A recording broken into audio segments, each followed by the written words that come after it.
¿Te has preguntado cómo hacen las plantas para defenderse del ataque de diferentes patógenos como son los virus?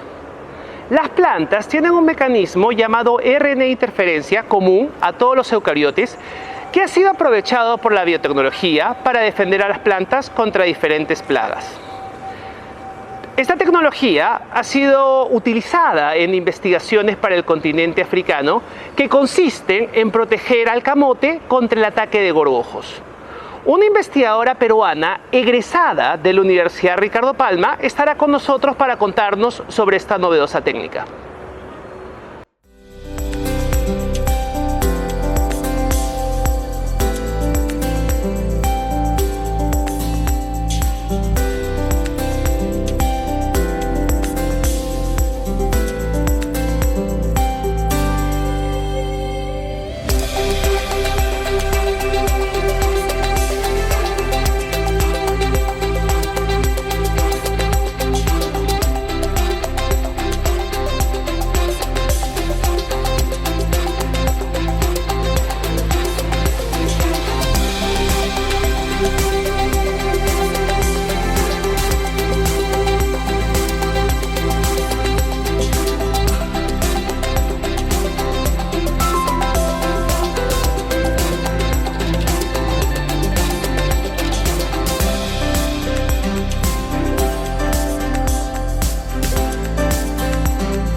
Hola, Catherine. Hola, Roberto. Gracias por la invitación.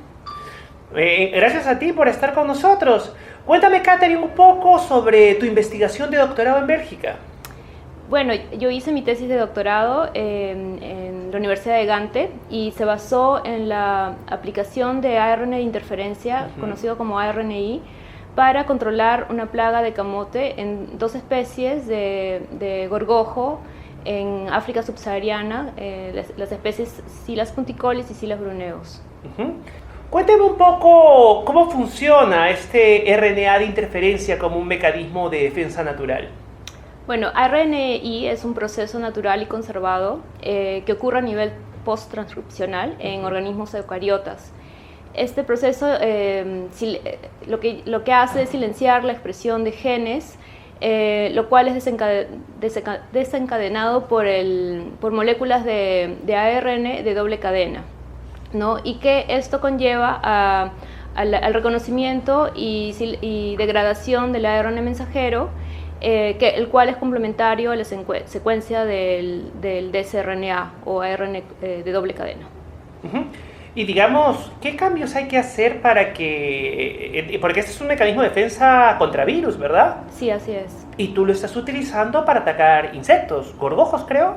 Sí, así es. La idea es que, bueno, nosotros podemos sintetizar en el laboratorio el dsRNA que sean específicos para el gen de interés del investigador, ¿no? En mi caso, para causar la mortalidad de la plaga del gorgojo de camote. Más o menos, ¿qué tipo de genes son los que digamos, son los diana o los targets a los que ataca? Bueno, depende mucho del objetivo del trabajo de investigación. En mi caso, porque yo quería causar una mortalidad en el insecto, seleccioné genes que eran vitales para el desarrollo del gorgojo, ¿no? Genes que están involucrados en funciones respiratorias y del desarrollo del insecto. ¿De cuántos genes estamos hablando? En mi tesis yo seleccioné 24 genes esenciales y en el proceso vamos haciendo un screening y a las finales terminé trabajando solamente con 3 genes. Y digamos, esta técnica tiene un impacto muy fuerte en cuanto a los beneficios que trae la agricultura.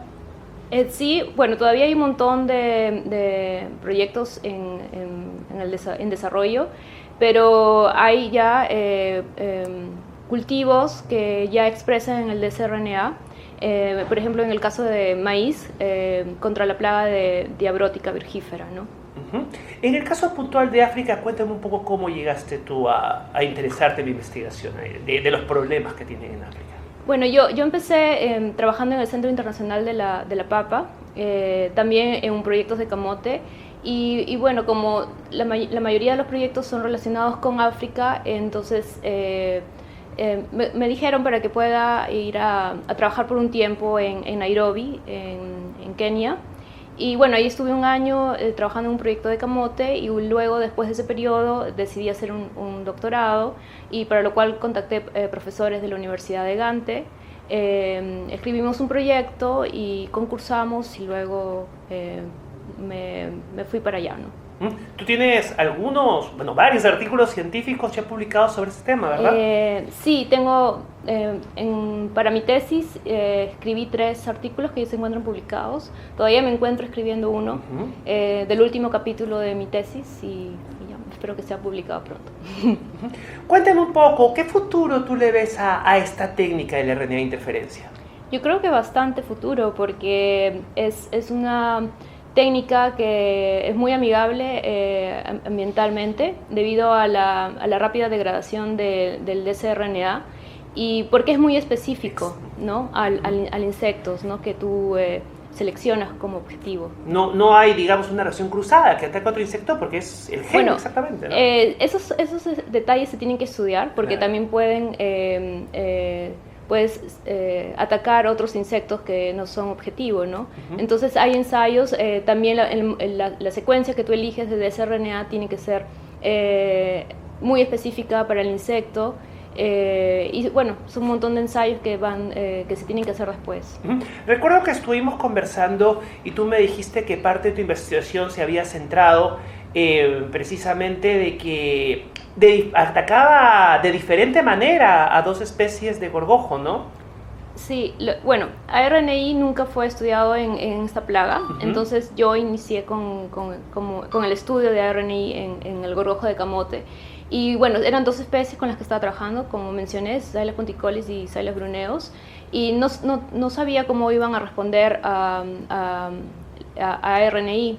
Entonces, lo que observamos fue de que Xylella ponticollis era más resistente a la respuesta a RNI, y quería investigar a qué se debía esa diferencia con la otra especie, ¿no? Con Bruneus.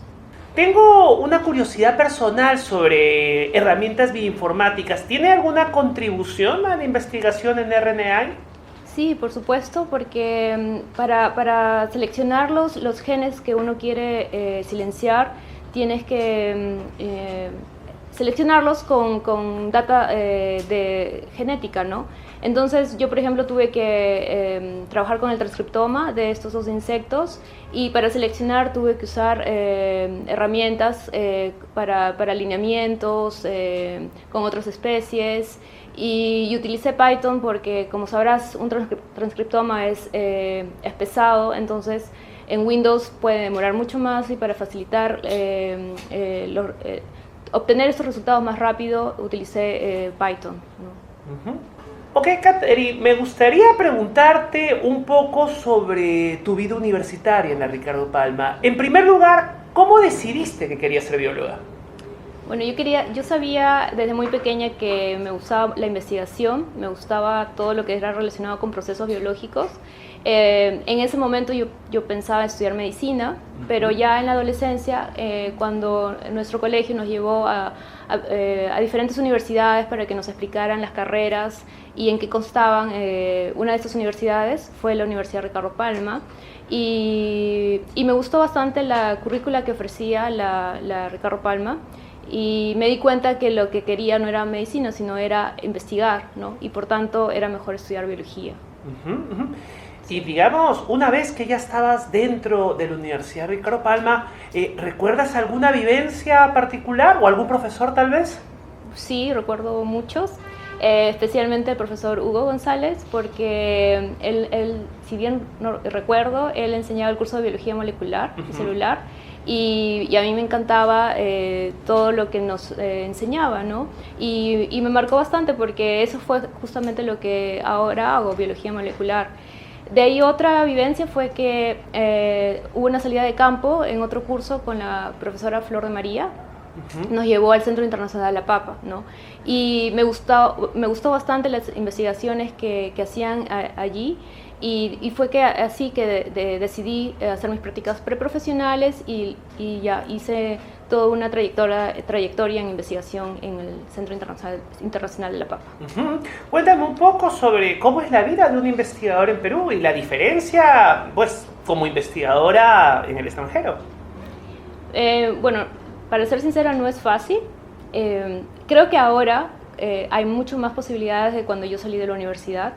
Ahora hay becas de Concitec, por ejemplo. Antes no había esa oportunidad, pero depende mucho también a qué área de la biología uno se quiere dedicar, ¿no? En mi área de biotecnología creo que todavía es un poquito más difícil. Yo creo que hay futuro. Catherine, ¿qué mensaje le darías a los estudiantes que actualmente están cursando la carrera de biología respecto a su futuro?